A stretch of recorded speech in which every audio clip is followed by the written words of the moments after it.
Boa noite, irmãos. Paz e graça do Senhor Jesus. A congregação do Cabral manda um abraço para todos vocês. Irmãos, vamos abrir a palavra do Senhor no livro de Isaías. Nós vamos continuar fazendo os nossos estudos nesse livro. Isaías, capítulo 11.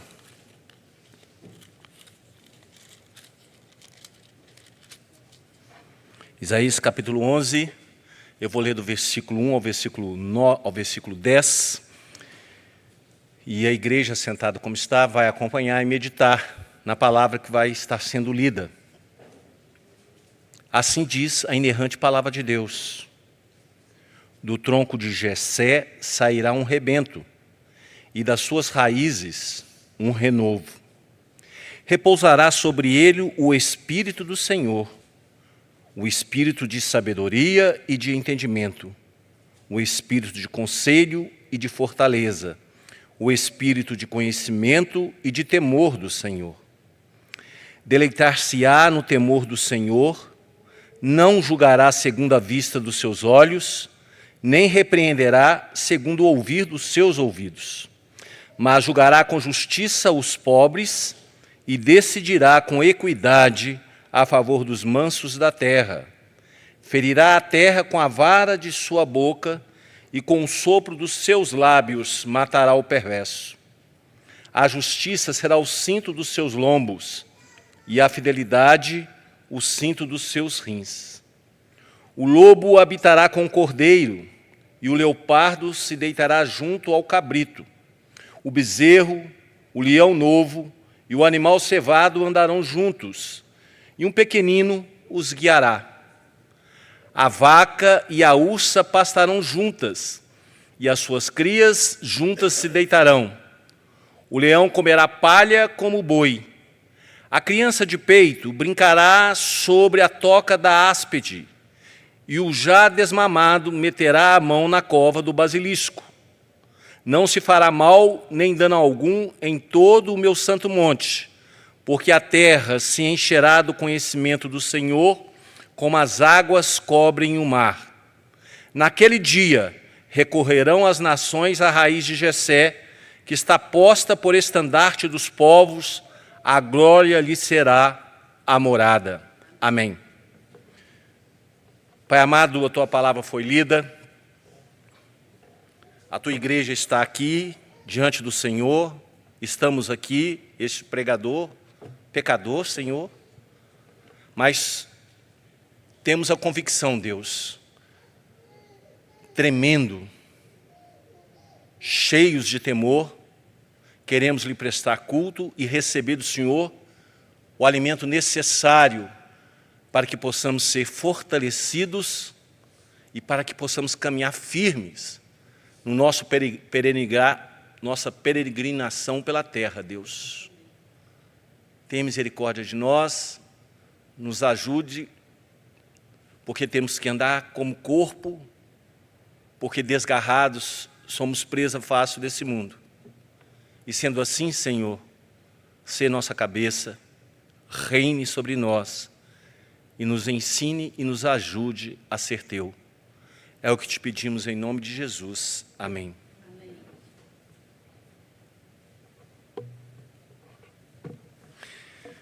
Irmãos queridos, vocês viram na liturgia que nós fizemos a leitura em Mateus da genealogia de Jesus.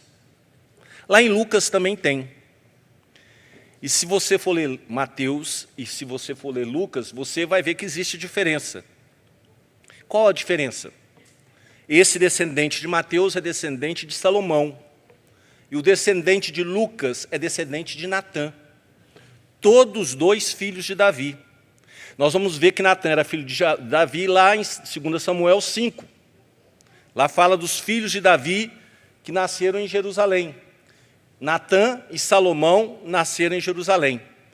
Mas vocês vão ver também que aqui em Mateus, o apóstolo do Senhor Jesus, ele preserva a visão da linhagem real do Senhor Jesus. Ele mostra que o Senhor Jesus é descendente de reis, daqueles que governaram, como Salomão. Lá em Lucas, nós vamos ver que, apesar da linhagem ser real, aquela linhagem não governou. Aqui em Mateus, nós vamos ver que, ao final, que homem gera homem gera descendente, e descendente homem gera descendente. E, ao final, nós vamos ver, lá no finalzinho aqui em Mateus, que quem gerou Jesus foi uma mulher. Então, na genealogia, homem gerando homem gerando homem, Jacó gerou, e depois José, Maria, marido de Maria, que gerou, do qual veio Cristo. Lá na genealogia de Lucas, nós vamos ver que o autor faz o inverso. Ele começa com José, que cuidava, fala assim, e José que cuidava de Jesus, e começa falando dos antepassados de José, até chegar a Adão, e Adão, filho de Deus. O que é isso? Mostrando aqui claramente que o Senhor é filho do Senhor, Senhor Jesus é filho de Deus, linhagem real, e que foi estabelecido para cuidar de nós. Às vezes as pessoas ficam, Jesus é filho de Maria, então ele não é descendente de Davi, ele não é descendente de Salomão, é descendente de Natã, a origem de Maria. Alguns teólogos refutam, mas a grande maioria dos teólogos reformados acrescentam essa posição. E eu, para falar aqui à igreja, eu fui pesquisar, e os nomes a qual eu creio que Deus abençoou e que são os pais do cristianismo, que iniciaram o ensino teológico, eles são firmes em relatar Natã como o antepassado de Maria. E por que nós lemos isso? Porque aqui, em Isaías, nesse texto que nós vamos pregar, nós vamos ver que essa promessa ela é mostrada à igreja, mostrada ao mundo e mostrada à nação. Irmãos queridos, Isaías começa a expressar a esperança messiânica. É lá no capítulo 7, a partir do versículo 14, ao dizer que o próprio Senhor dará um sinal ao seu povo, naquele contexto lá, de sofrimento daquele povo, Isaías vai mesclando o quê? O sofrimento e a esperança, o pecado e o perdão. A mesma coisa conosco aqui. A palavra de Deus, quando nós nos apresentamos aqui na casa do Senhor, é porque Deus deseja mostrar para nós o nosso pecado, ao nos mostrar a palavra e a santidade da palavra, e nós somos impactados porque a santidade da palavra, ela mostra a nossa pecaminosidade, então nós somos rebatidos nisso, e também para mostrar o amor que Ele tem por nós, por ter nos oferecido hoje, já oferecido, Cristo Jesus na cruz. Para que nós possamos ter o quê? Esperança. Para que nós possamos caminhar. Imagina se no meio dessa confusão que é o mundo hoje, no meio dessa situação difícil que o mundo se apresenta diante de nós, as coisas aumentando, a violência aumentando, se nós não tivéssemos esperança. Imagina o coração de um pai, de uma mãe, que vê um filho partir, crentes, e não tem a esperança que o filho vai estar com Deus. Imagine que tristeza que seria esse mundo. Imagine isso no seu coração, se você perdesse toda a esperança. Toda a esperança. Mas vocês já notaram que por maior que seja o nosso sofrimento, Deus vai mexendo com o coração da gente, com a mente da gente, e vai transformando toda aquela tristeza, primeiro numa saudade, depois a saudade vem e transforma o nosso coração, e Deus transforma numa doce saudade.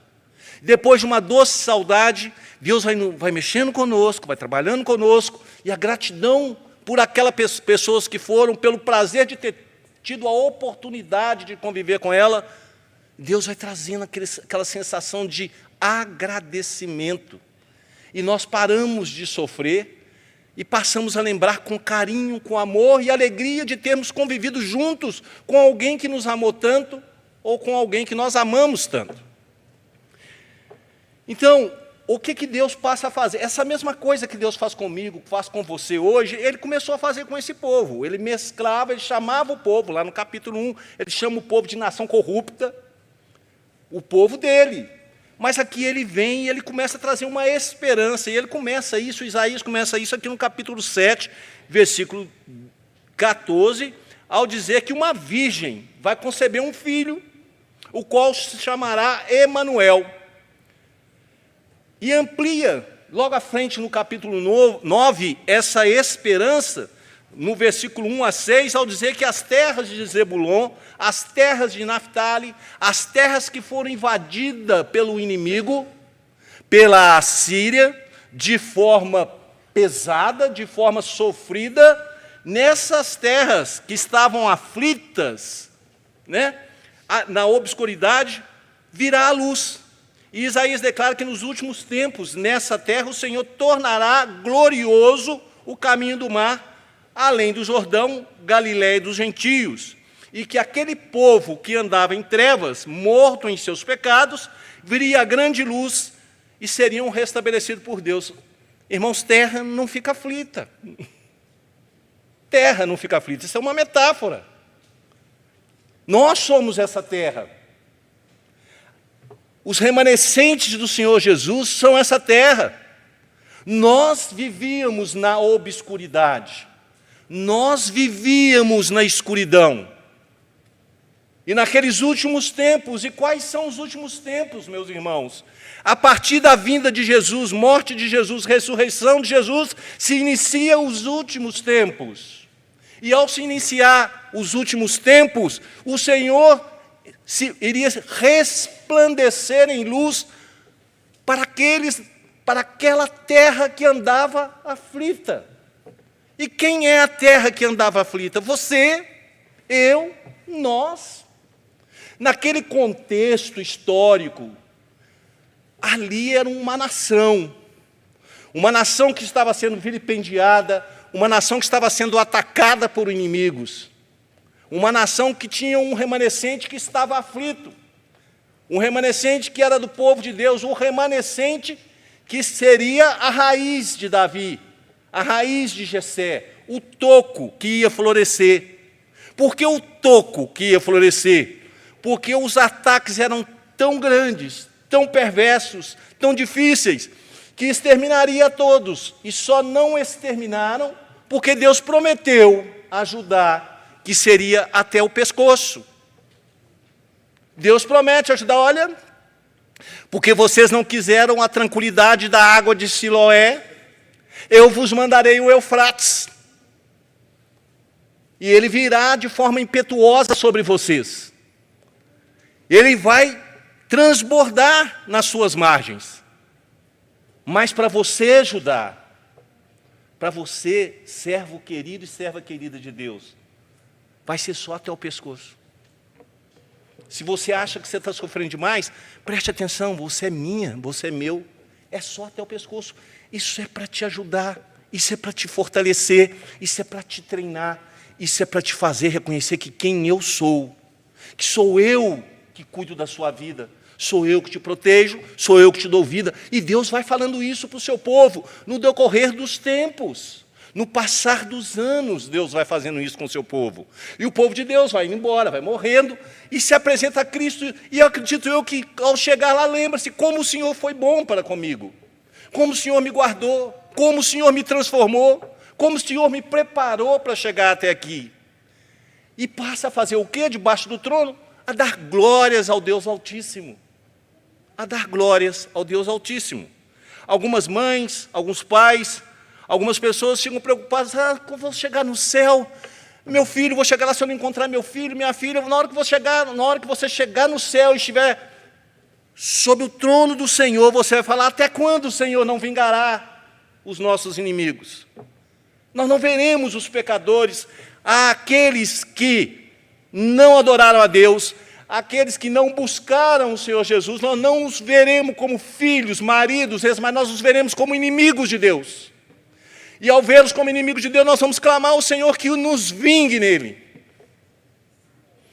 Que faça com que tudo acabe, para que nós possamos ter a plenitude. E qual é a plenitude? Para que ele possa voltar com todo o céu e os nossos corpos ressuscitarem. E nós, numa união perfeita de corpo e alma novamente, termos a plenitude de gozo com o nosso Senhor Jesus Cristo.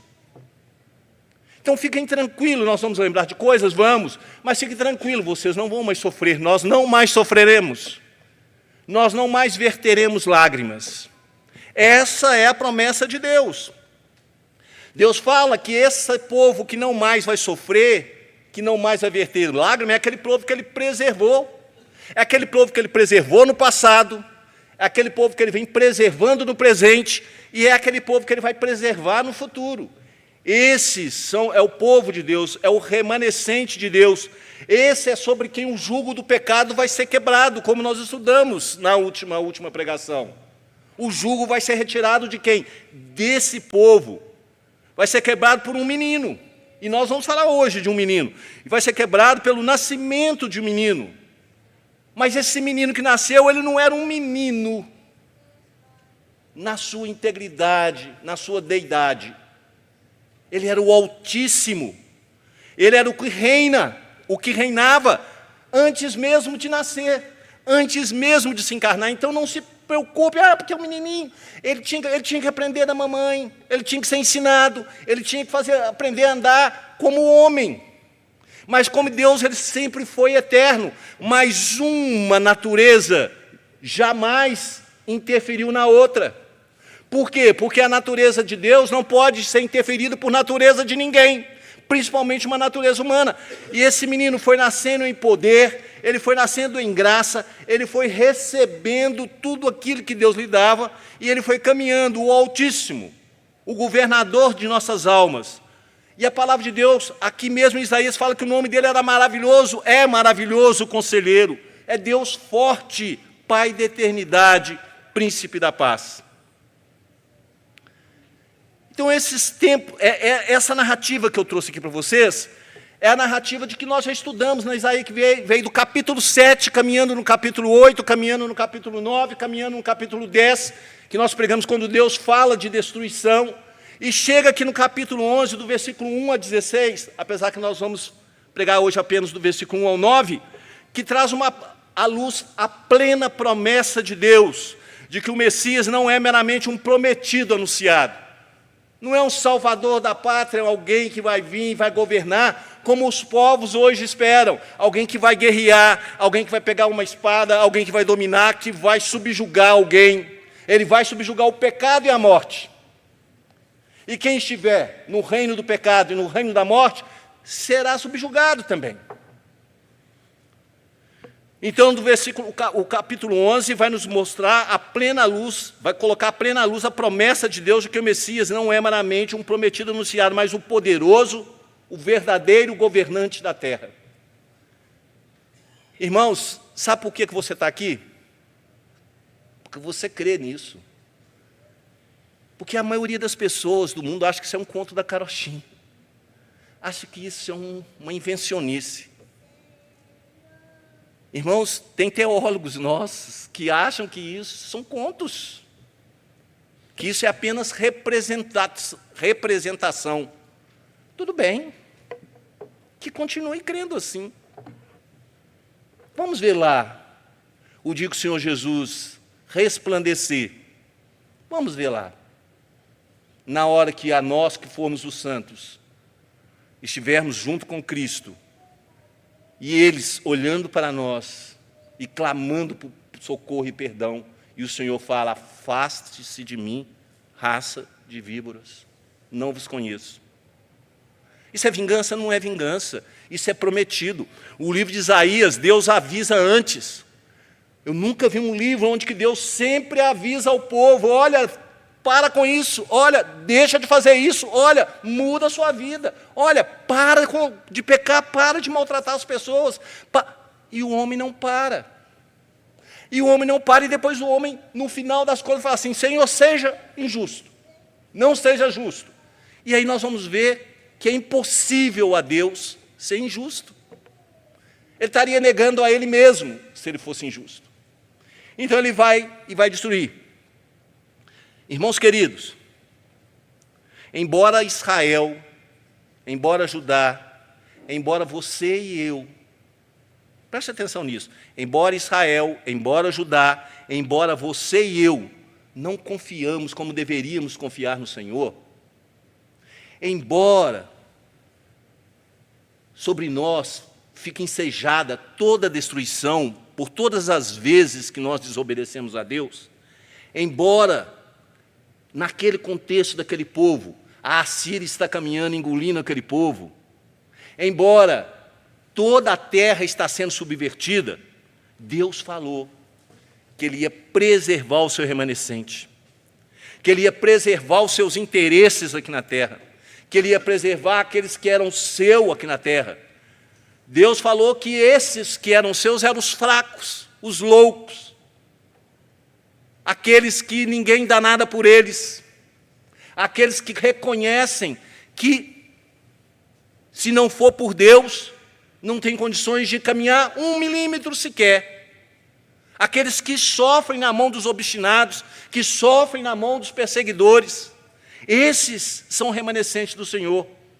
E o rei vai restabelecer para este a segurança, porque nós somos os exilados, que vamos voltar para a nossa terra, e Ele é que vai nos dar esse socorro, andando pelo deserto, como ouvimos hoje de manhã numa pregação, o povo de Deus andando no deserto, peregrinando no deserto, eles olham para os montes, de onde virá o meu socorro? Porque o deserto cheio de ladrões, cheio de animais, e aquele povo voltando, ele, de onde virá meu socorro? Meu socorro vem do Senhor, que fez o céu e a terra. Esses que confiam no Senhor, esses são o alvo de Deus. Esses necessitam e querem e sentem garantia. Esses vão retornar à terra prometida. Naquele contexto de Israel, esses retornaram a Canaã. Depois que Babilônia foi subjugada pelos persas, medo-persas, voltaram a Canaã, e dali desses remanescentes vieram quem? Veio Cristo Jesus, que vocês viram. Na Babilônia, Deus preparou o povo lá cativo, e aqui em Mateus você vê que Deus lá na Babilônia cativo, preparou quem iria voltar, preparou o ascendente, protegeu a família. Será que vocês conseguem notar que Deus protege família por família, família por família, até chegar em Cristo Jesus? Que eles são preservados. Assim é a igreja do Senhor, assim somos nós somos preservados. Às vezes a gente faz tanta besteira, fala tanta coisa que não precisa, mas na hora que você olha, você fala assim, Deus, como o Senhor me preservou, como o Senhor cuidou de mim. Irmãos, Isaías 11, 1, 9, e agora, que é a nossa perícope do sermão de hoje, que nós vamos, se Deus assim nos permitir, pregar à igreja, esse texto reforça que o regresso dos exilados será sobre a égide de um descendente. Esse texto que vai ser pregado aqui. Vai voltar, vai ser restabelecido, mas sobre a égide de um descendente, daquele que nesse contexto ainda viria. E no nosso contexto já veio. Os exilados retornarão, e a raiz de Jessé será a bandeira que vai assinalar o regresso seguro na força do leão da tribo de Judá. Eles vão voltar como eles voltaram. O Senhor vai nascer como nasceu. Vai morrer como morreu. Vai ressuscitar como ressuscitou. Vai subir aos céus e sentar à destra de Deus como sentou. E vai voltar para julgar os vivos e os mortos. E graças a Deus estaremos entre os vivos do Senhor. O tema da nossa pregação hoje, irmãos queridos, é o justo reinado do Príncipe da Paz. O justo reinado do Príncipe da Paz. Eu prometo que eu não vou passar da meia-noite. Tranquilo. Não vou. Primeira parte dessa nossa pregação, Jesus, um governo de sabedoria e força. É Isaías 11, versículo 1 e 2. Está escrito assim na palavra do Senhor. Mas antes, vamos lembrar uma situação aqui? Eu vou chamar vocês de agora de filhos de Adão. Vocês vão ver que lá em Lucas vai falar que vocês são filhos de Adão. Nós somos filhos de Adão.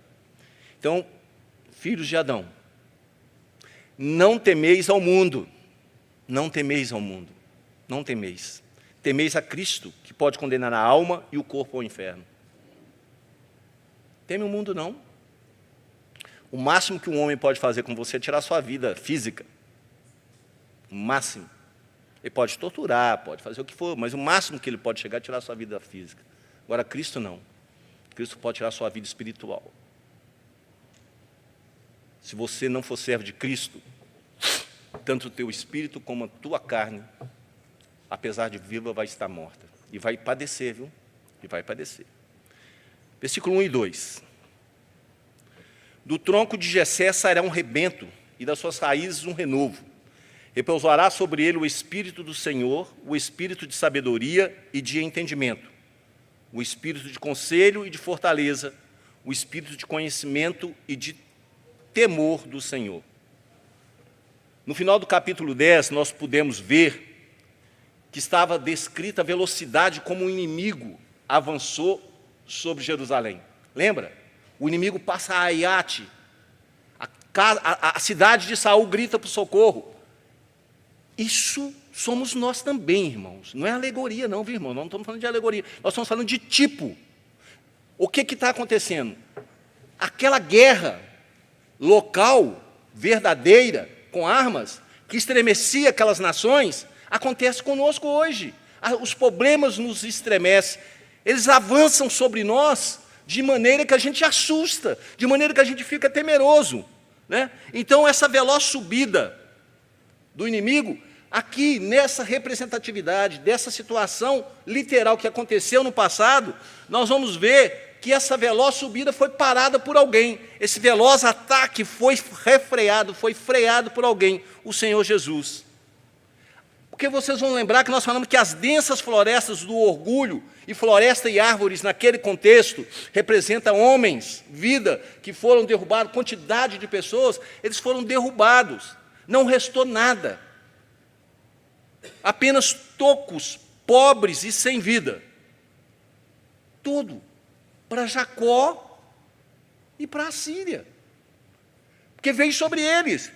Mas Deus falou que um desses tocos, porque nós não passamos de tocos, iria florescer. Ele iria florescer. Então, tanto Jacó como a Síria caíram sob o juízo divino, como hoje acontece a mesma coisa. Às vezes nós caímos sob o juízo divino, mas não para morrer, para florescer. Para florescer. E todos foram exterminados, exceção feita ao tronco de Jessé, um dos seus tocos. O do tronco de Jessé, nesse toco, o que é que desponta ali? Um rebento. Sabe o que é rebento? É uma plantinha que nasce com força. Já viu aquelas plantinhas que vão desenrolando? E ela vai tomando corpo, e ela vai se fortalecendo, e ela vai pegando de tudo que aquele tronco pode dar para ela, que aquela rocha pode dar para ela. Ela vai pegando tudo, e vai crescendo. Ela se desponta. E de uma nação desamparada, que era aquela nação, e de uma nação desamparada, que tipifica você, um corpo desamparado, longe de Deus, no pecado, daquela nação vai emergir o Salvador, e em você vai adentrar o Salvador. Naquela nação, naquele contexto, o Salvador crescia, nascia para crescer e para salvar o mundo. No contexto de hoje, ele te toma para ele te chama para ele, porque ele fala que você é dele antes da fundação do mundo e transforma a sua vida. Lá naquela nação, muitos foram transformados, mas nem todos o quiseram, por isso o mataram. Do tranco de Jessé desponta o rebento. A nação desamparada traz à vida um renovo, o descendente de Davi, prometido por Deus, de quem emanaria a restauração de muitas nações na nossa terra querida. Quem creu em nossa pregação, e a quem foi revelado o braço do Senhor, porque foi subido como um renovo perante Ele, como a raiz de uma terra seca. Você era essa terra seca, aquele povo era a terra seca. Não tinha aparência nem formosura, olhámo-lo, mas nenhuma beleza havia que nos agradasse. Isaías 53, 1, 2. Em Isaías 11, 2, destaca que o prometido da raiz de Jessé será caracterizado pelo próprio sopro de Deus. É Deus que vai dar vida ao corpo que está nascendo. Porque Deus nunca precisou de nascer, irmãos. Então Deus vai soprar vida naquele corpo que vai ser gerado no corpo da mulher. E aquele corpo que vai nascer tem alma, sabia? Quando Deus fala, você entrega a sua alma ao Pai, Ele está entregando a alma humana dele. A alma que Deus deu para você ser você.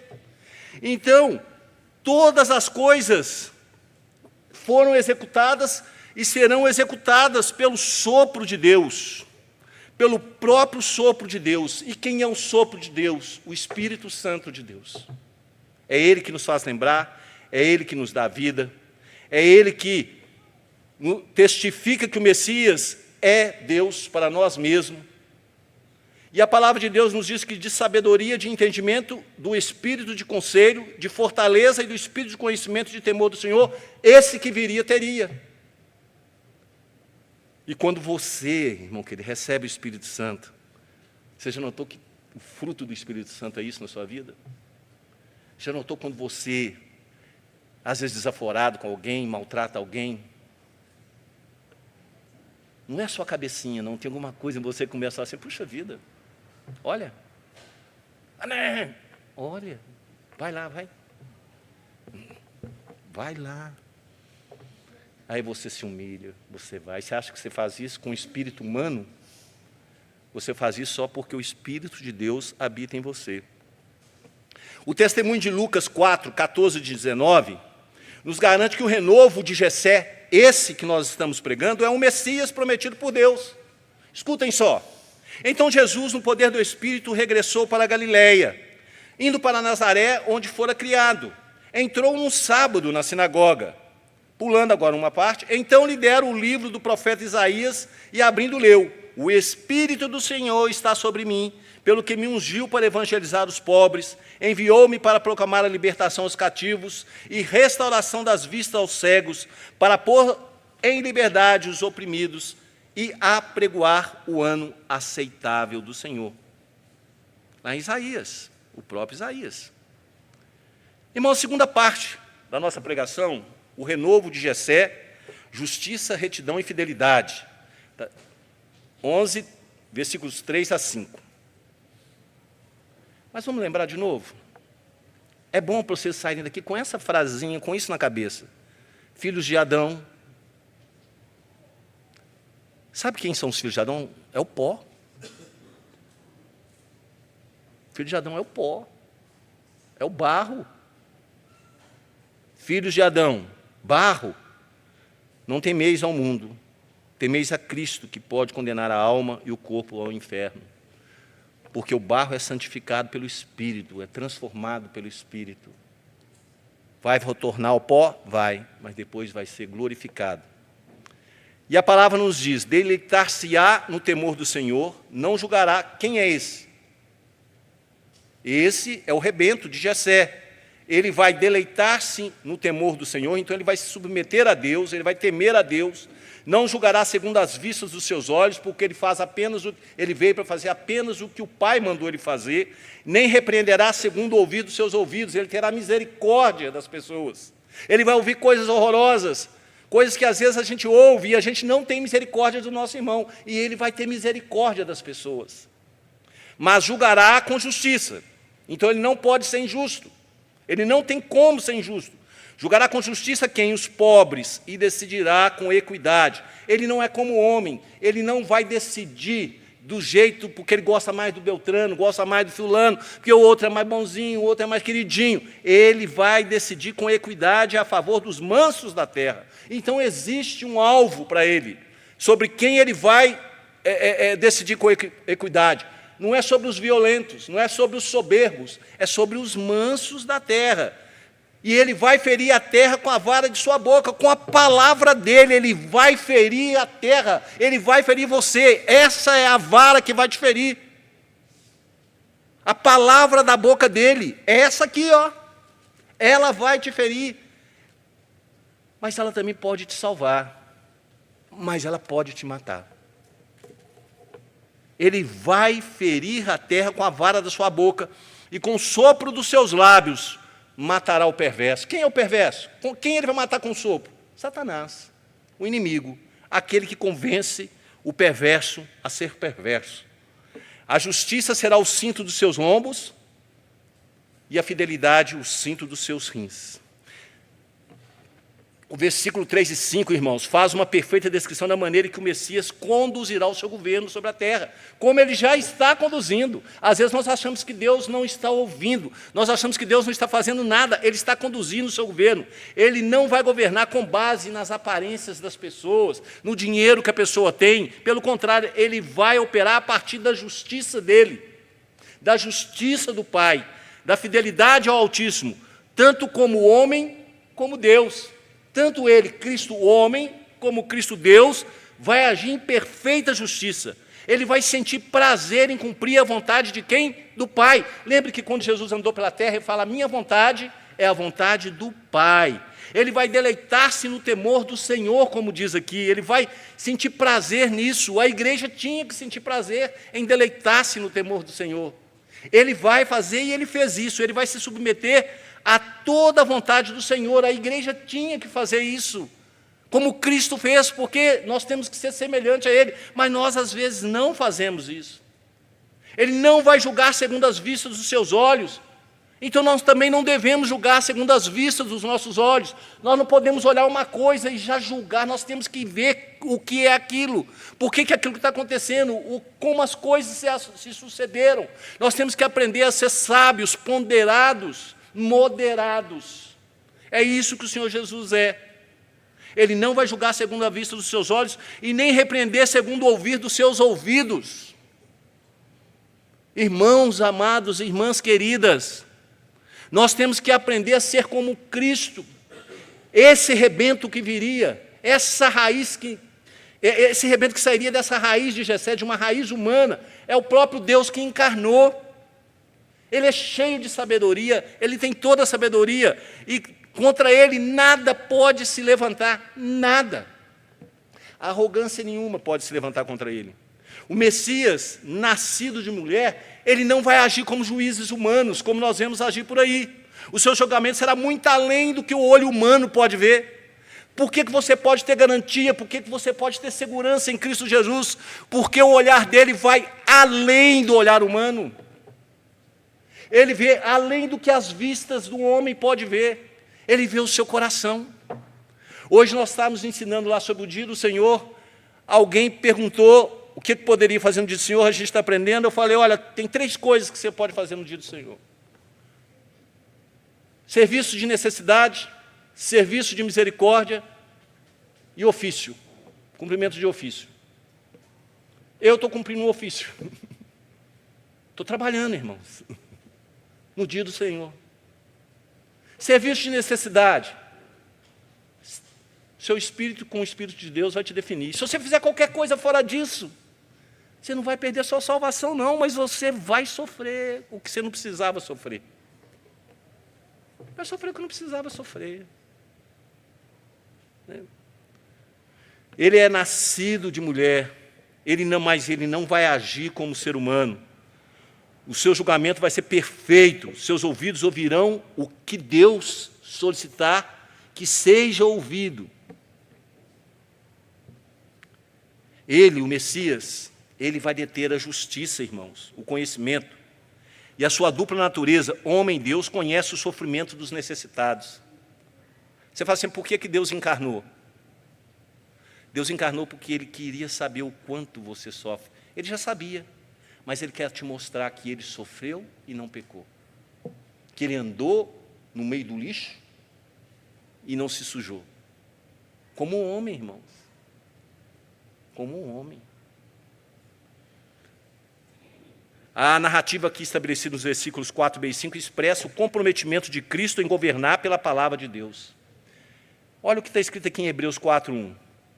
Porque a palavra de Deus é viva e eficaz, e mais cortante do que qualquer espada de dois gumes, e penetra ao ponto de dividir alma e espírito, juntas e medulas, e é apta para discernir os pensamentos e propósitos do coração. Nesse sentido, o homem se torna totalmente conhecido de Deus, seja para a salvação ou seja para a morte. Você sabia que não tem jeito de você fugir de Deus? Lá em Amós está escrito que se você for para o fundo do mar, Ele manda a serpente te buscar. Se você subir nos montes para se esconder de Deus, Ele manda a espada te cortar. Não tem como fugir de Deus. Ele vê todas as coisas, Ele sabe todas as coisas, Ele sabe quem é você, Ele sabe quem sou eu. Por isso que Ele é justo, por isso que a justiça e a ira dEle vai sobre as pessoas certas.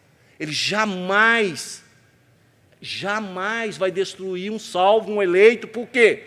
Porque Ele mesmo está habitando ali, ou Ele mesmo está chamando ali. Se ainda não está habitando, vai habitar e vai chamar. A última parte, irmãos, a raiz de Davi, segurança e dependência de Deus. Quem que você está temendo? O mundo? Não tema. Ó barro, filho de Adão, não tema o mundo. Tema o Senhor Jesus, porque Ele pode condenar a sua alma e o seu corpo ao inferno. Agora vem uma situação interessante que, quando eu li, eu falei, meu Deus, o que é isso aqui, né? E como Deus é bom, né?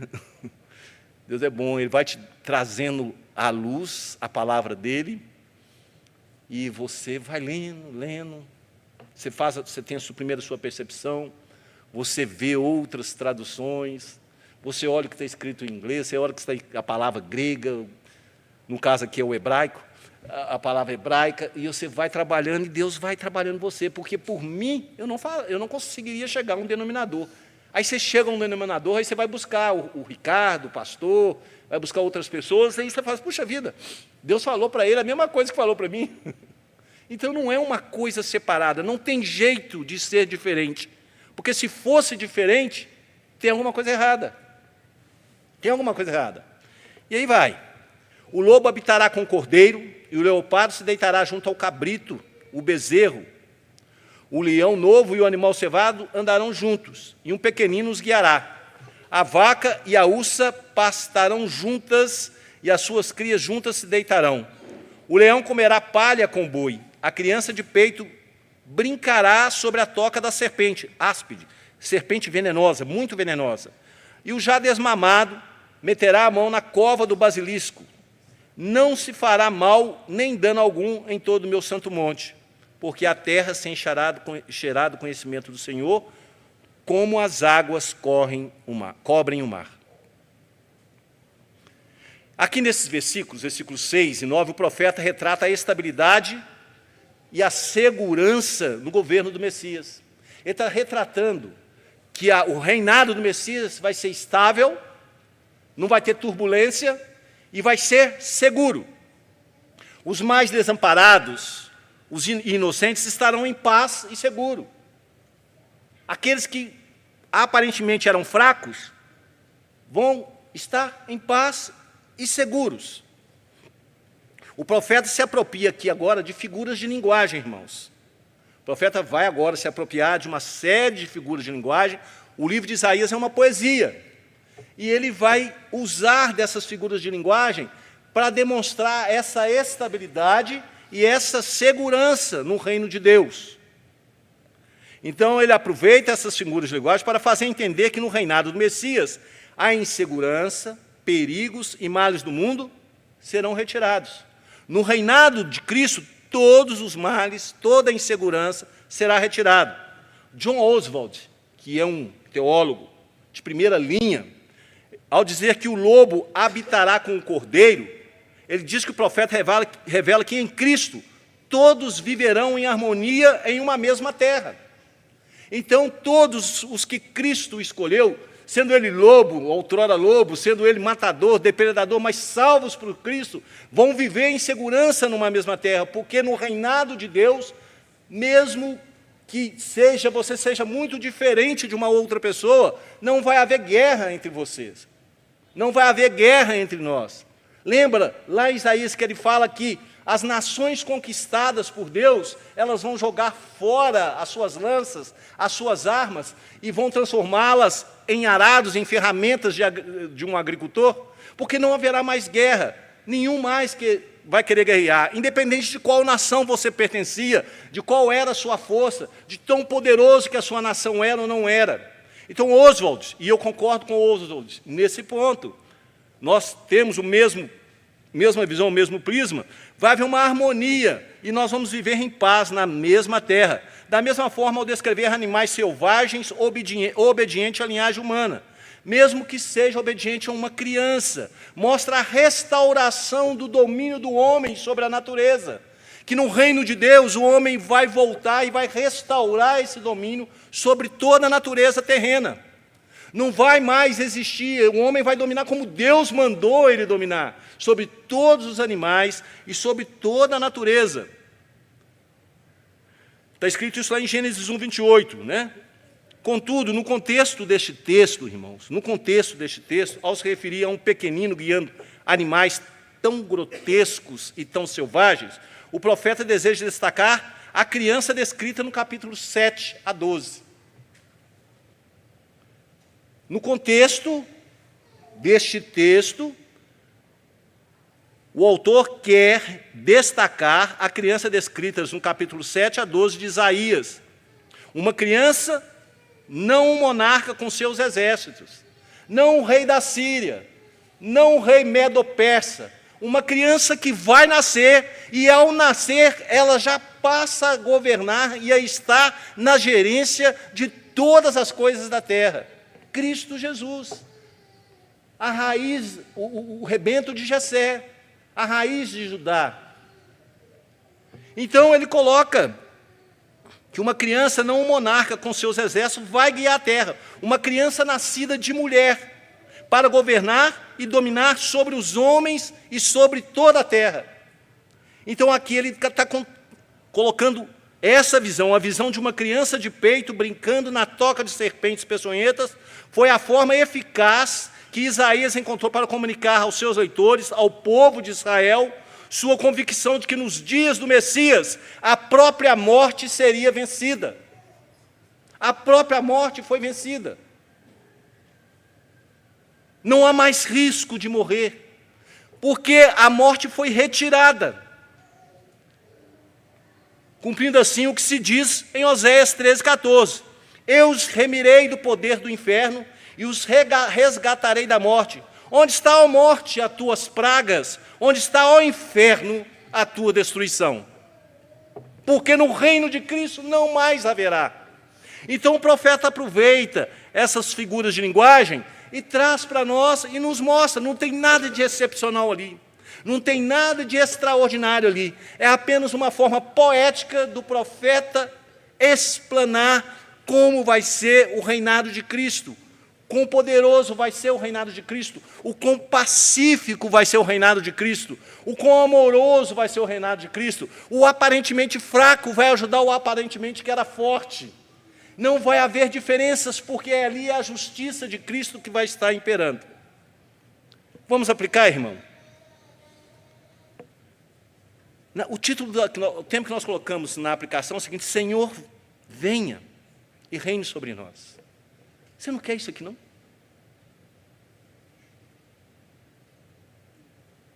Não entendi. Amém. Que o Senhor venha sobre nós. Venha a nós o vosso reino. Você ora isso, hein? Você ora essas coisas aí, hein? E na hora que o Senhor vier, vai acontecer isso com o justo. Ele vai viver nessa vida de tranquilidade, vida de esperança, vida de equidade.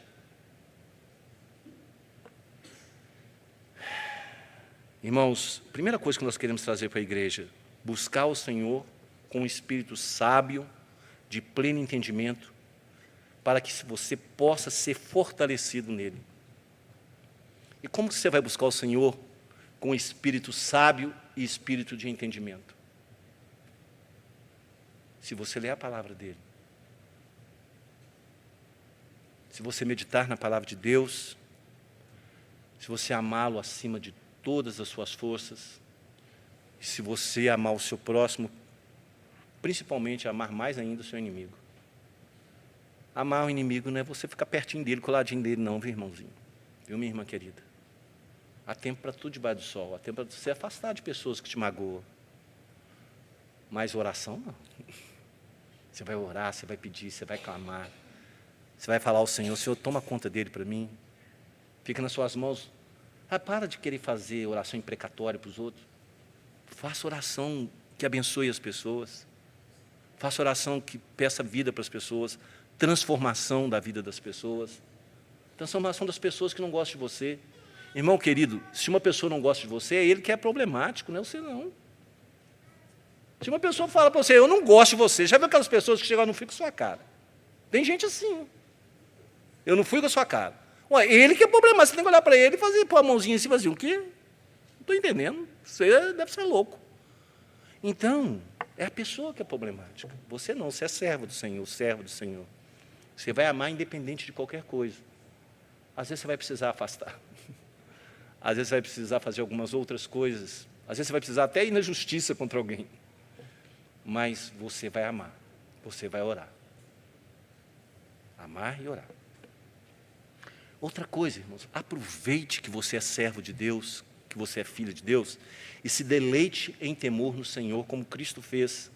Busque a justiça de Deus em Cristo Jesus, e viva em amor e retidão até o dia que Ele retornar. Sabe como é que você vai fazer isso? Decorando a palavra de Deus, e toda vez que alguma coisa acontecer, Deus vai trazer aquela palavra certinha para você. E sabe quem te fala que Ele vai trazer a palavra certinha? O próprio Deus, na palavra de Deus. Ele fala que na hora que você tiver que falar, pregar, se voltar para qualquer pessoa, não precisa preocupar com o que você vai falar, porque eu colocaria a palavra na sua boca. Isso é uma delícia. Eu tenho experimentado isso na minha vida. Eu não estou subindo aqui no púlpito para falar coisas que eu não faço. Eu não vou falar as que eu faço, não, porque vocês vão colocar lá no meio da rua. Mas as que eu peco, eu busco do Senhor. Corro atrás, choro, esmurro. Eu tenho um conceito meu com Deus em relação à minha casa, meus amigos, meus irmãos, os meus inimigos. Ora, com os meus inimigos, em tudo que depender de mim, que eu tenha paz com todos os homens. Com a minha esposa, a pessoa que eu mais brigo, viu? Mais discuto, a que está mais pertinho de mim, a coloca o ouvido assim na minha boca, né? E ouve, tem condição de ouvir. Mas o Senhor chega perto de mim, e eu chego perto dela e choro, e peço perdão. Ela chora, pede perdão. A minha esposa, ela não é muito de falar perdão, não, mas quando ela chega e começa a me abraçar, abraça, dá um beijinho no rosto, fala, está pedindo perdão. É isso, irmãos. A gente tem que deleitar-se no Senhor, aproveitar essa alegria de sermos filhos de Deus. Eu estou chateado, minha vida está ruim. Olha o filho ou a filha que Deus te deu. Olha o trabalho que você... Se você não tiver nada, olha que você anda, você caminha, olha que você faz xixi. Normal, sem dor nenhuma. Sem dor nenhuma. Reclamar por quê? Esforça-te. Vai ter com a formiga. Você está achando que a vida está ruim, que você está ganhando pouco? Não vai também se escravizar e se matar, mas vai trabalhar, vai orar, vai buscar, tope qualquer tipo de emprego. Homem que vira e fala que não está trabalhando porque não achou emprego, eu falo assim, você é preguiçoso e mentiroso, porque está cheio de emprego, vai capinar, vai entrar 100, 200, 300 reais, eu acho que vai pagar. Não, mas eu vou preferir ganhar do governo, tá? Aí sabe o que você vai fazer? Você vai virar, se você tem condição de trabalhar, se você tem condição de trabalhar e explorar, você está tirando daqueles que precisam, daqueles que realmente não têm condição, que têm a necessidade de receber, E você, um marmanjão, uma marmanjona que tem condição de trabalhar, está tirando. Deleite no Senhor, busque a justiça, busque a honestidade, busque agradar a Deus com seus trabalhos. A outra situação, irmãos, buscar do Senhor um santificar diário. Como é que você levanta de manhã? Você pula da cama igual um cabritinho, sai pulando, escova dente, toma café, vai embora, entra no ônibus. A hora que você chega lá no seu serviço, esqueci de orar. Ou qualquer outra coisa. É assim que é a sua vida? Busque, peça ao Senhor ao deitar, peça ao Senhor a levantar, peça ao Senhor para que você seja encontrado fiel, porque você vai pecar, você vai errar, mas se você criar esse vínculo com Deus, de pedir socorro, de orar, pedir perdão, de pedir transformação de vida, Ele vai te transformar. Alguns são mais rápidos, irmãos, outros são mais devagarzinho. Irmão, por fim, aprenda a olhar aqueles que não pensam como você com mais misericórdia, por favor. Pare de julgar o outro. Se o outro não crê no que você crê, se o outro não vê como você vê, não o julgue. Olhe com um olhar de misericórdia, principalmente em relação às coisas de Deus. A gente tem que aprender a deixar de ser orgulhoso, pedir a Deus para tirar da gente o orgulho, porque você sempre tem alguma coisa a aprender com alguém. Sempre. O mais sábio que tiver aqui, o mais poderoso, o mais conhecedor, sempre tem alguma coisa a aprender com alguém. Então, pare de olhar as pessoas. Está vendo? A fé desse aí. Esse irmão. Meu Deus. Gente, às vezes a pessoa não entende. E você tiver um olhar de misericórdia e for trabalhar com a pessoa, com sabedoria, com amor, ela vai ver que você é diferente, que você não vai oprimir. Por fim, nós vamos concluir com uma mensagem em Mateus 10, 24 a 28. Estou em cima da hora, falta 4 minutos, viu, irmão? Olha o que está escrito em Mateus 10, 24 a 28.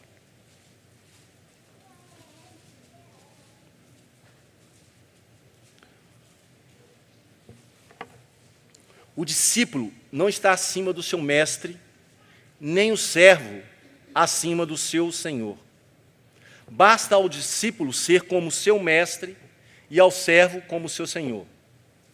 Se chamaram Beelzebu ao dono da casa, quanto mais aos seus domésticos. Portanto, não os temais, não teme o mundo, irmãos queridos. Pois nada há encoberto que não venha a ser revelado, nem oculto que não venha a ser conhecido. O que vos digo às escuras, dizei à plena luz. E o que se vos diz ao ouvido, proclamai-o dos eirados. Não temais o que mata o corpo e não podem matar a alma. Temei aquele que pode fazer perecer no inferno tanto a alma quanto o corpo. Palavra do Senhor Jesus. Amém? Eu vou pedir ao irmão reverendo Ricardo, perdão, eu vou mudar hoje, viu, Rick? Eu vou pedir ao reverendo Dercy Cãs Brancas, né, a quem nós devemos todo o respeito do mundo, que venha, ore por nós, impetre a bênção, e depois passe a palavra ao reverendo Ricardo, para que ele possa estar dando finalização ao culto.